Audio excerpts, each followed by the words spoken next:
لوگ بھی میرے ساتھ مل کے ایک بار سفر کی دعا پڑھ لیجیے. سبحان الذی سخر لنا هذا وما كنا له مقرنين وإنا إلى ربنا لمنقلبون.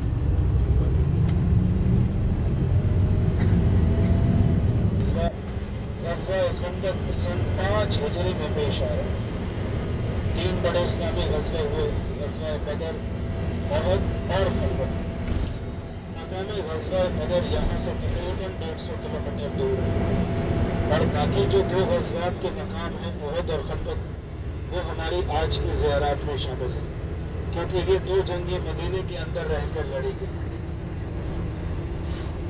تو جب کفار مکہ نے 10,000 کے لشکر کے ساتھ جنگ کا اعلان کیا تو نبی صلی اللہ علیہ وآلہ وسلم نے اپنے تمام صحابہ کرام کو مشورے کے لیے جمع فرمایا کہ کفار مکہ جنگ کرنا چاہتے ہیں، بتاؤ ان کا مقابلہ کیسے کیا جائے. صحابہ کرام نے مشورے دیے، اور صحابہ کرام کی جماعت میں اس وقت ایک بزرگ صحابی ایسے بھی تھے جن کے بارے میں تاریخ میں یہ لکھا ہے کہ انہوں نے 250 سال سے بھی زائد عمر پائی، اور وہ صحابی حضرت سلمان فارسی رضی اللہ تعالیٰ. انہوں نے یہ مشورہ دیا کہ اے رسول اللہ، میں نے فارس میں جنگیں لڑتی ہوئی دیکھی ہیں، وہاں خندقیں کھودی جاتی تھی.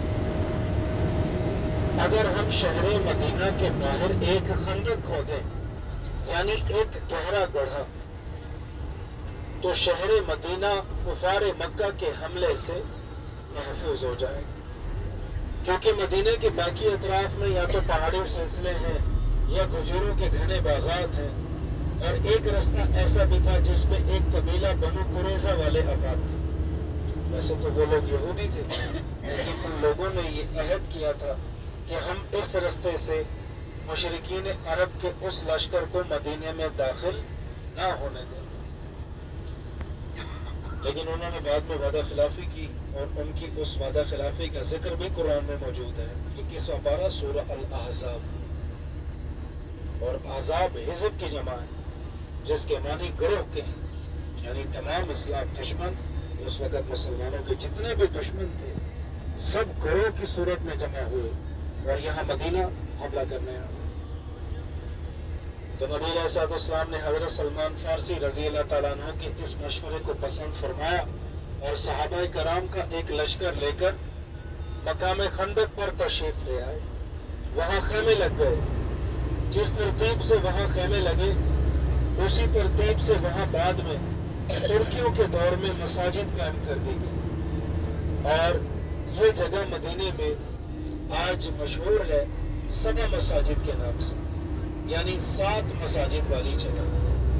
مساجد اسی ترتیب سے بتائی جاتی ہیں جس ترتیب سے جنگ کے دوران نبی صلی اللہ علیہ وآلہ وسلم اور باقی صحابہ کرام کے خیمے لگے ہوئے تھے.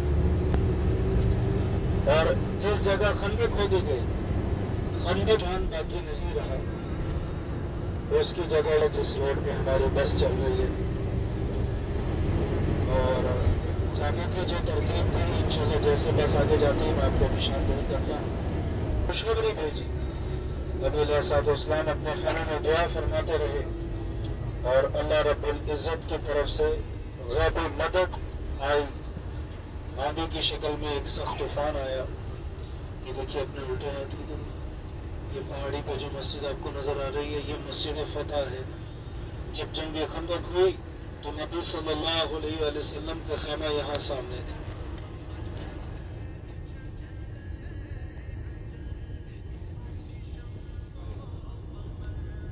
یہ سامنے ہمارے الٹے ہاتھ پہ جو جس کا محراب ابھی نظر آ رہا ہے آپ کو،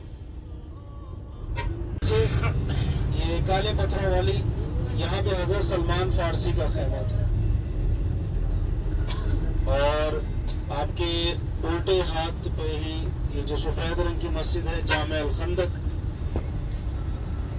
یہاں جنگ کے دوران حضرت ابوبکر صدیق رضی اللہ تعالیٰ عنہ اور حضرت عثمان غنی رضی اللہ تعالیٰ عنہ کے خیمے لگے تھے. ایک مسجد آپ کے سیدھے ہاتھ کی طرف آ رہی ہے، آپ کے سیدھے ہاتھ کی طرف یہاں جنگ کے دوران حضرت عمر فاروق رضی اللہ تعالیٰ عنہ کا خیمہ لگا ہوا تھا.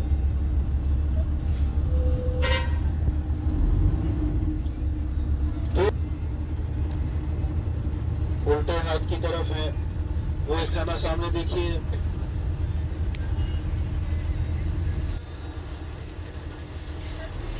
اوپر پہاڑی کے اوپر الٹے ہاتھ کی طرف جو مسجد ہے وہاں جنگ کے دوران حضرت علی رضی اللہ تعالیٰ عنہ کو خیمہ لگا تھا.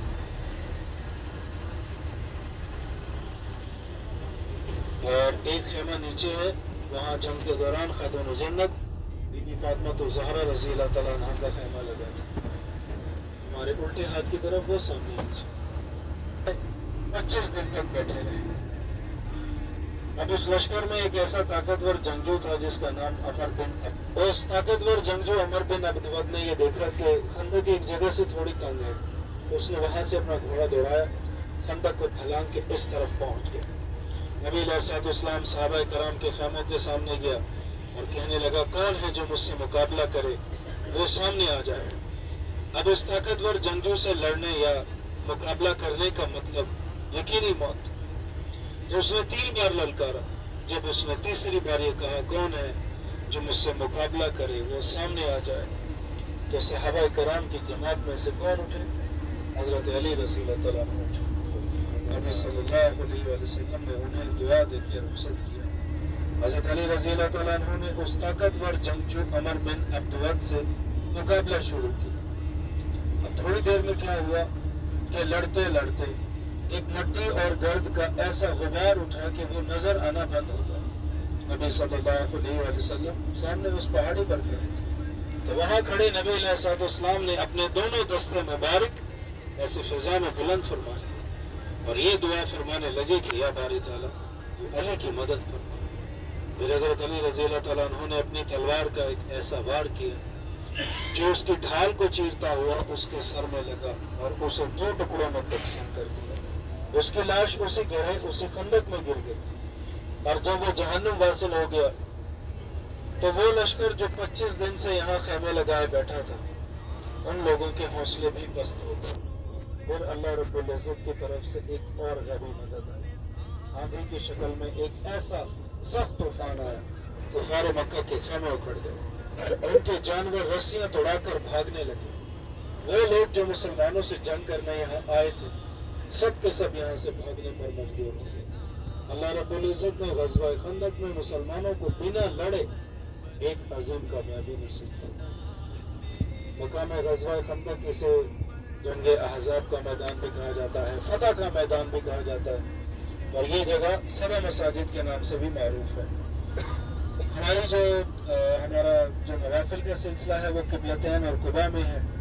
یہاں صرف زیارت کے لیے حاجیوں کو لے کر آتے ہیں. تو اگر آپ لوگوں نے اترنا ہے 5 منٹ آپ کو دے دیتا ہوں, جس کی بھی ویڈیو یا تصویر بنانی ہے 5 منٹ میں